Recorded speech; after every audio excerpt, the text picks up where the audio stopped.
अब चलते चलते एक बहुत बड़े नगर में पहुँचे नारद जी, और वो नगर का नाम था श्रीनिवासपुर।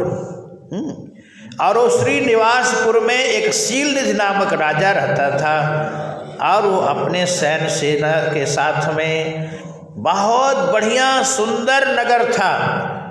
भगवान का नगर, भगवान की माया है, और उसी नगर में भगवान की माया विश्व मोहिनी रह रही है। और ये विश्व मोहिनी देवर्षि नारद जी की कौन है? ये विश्व मोहिनी राजा की बेटी है, राजकुमारी है। विश्व मोहिनी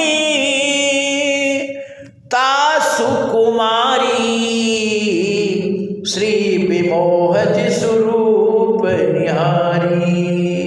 अभी विश्व मोहिनी को जो भी देख लेता था, विश्व मोहिनी का रूप, वही मोहित हो जाता था। नाम है विश्व मोहिनी, पूरे विश्व को मोहित करने वाली। यथा नाम तथा गुण। अब कैसा, यदि ना मोहे तो फिर नाम ही कैसे पड़ेगा? विश्व मोहिनी है। तो अब नारद जी देखे कि अरे भाई, यहाँ तो स्वयंवर चल रहा है, बड़े बड़े राजकुमार बैठे हुए हैं। तो नारद जी कहे चलो हम भी देख लेते हैं, एक ही बार देख लेते, क्या होता है, एक बार में क्या नशा आता है।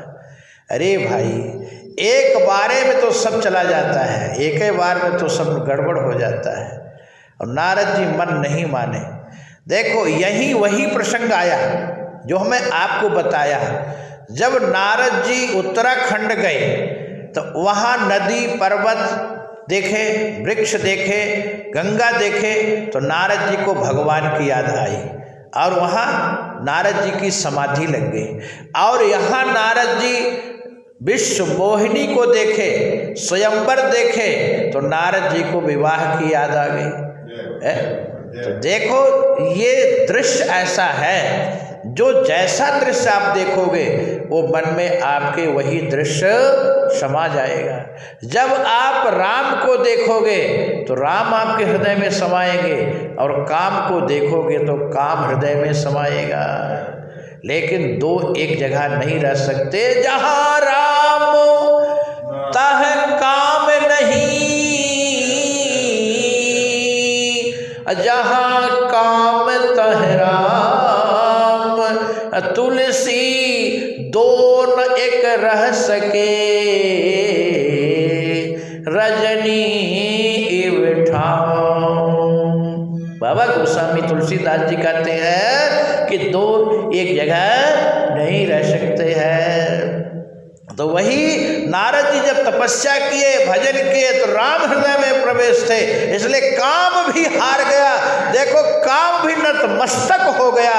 ये भजन का प्रभाव है, ये राम के हृदय में आ गए, ये प्रभाव है कि काम भी नतमस्तक हो जाता है। और जब हम काम को हृदय में रखते हैं तो फिर इस काम के, माया के, मोह के चंगुल में फंस जाते हैं। फिर इससे छुड़ाना अपने को मुश्किल हो जाता है।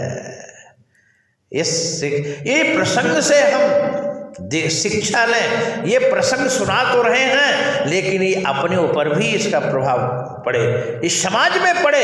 ये प्रसंग सुना के हमको क्या मिल रहा है, ये भी तो सोचे।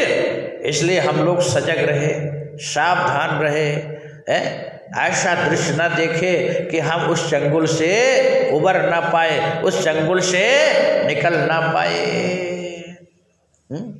तो ये हाल हुआ देवर्षि नारद जी का है।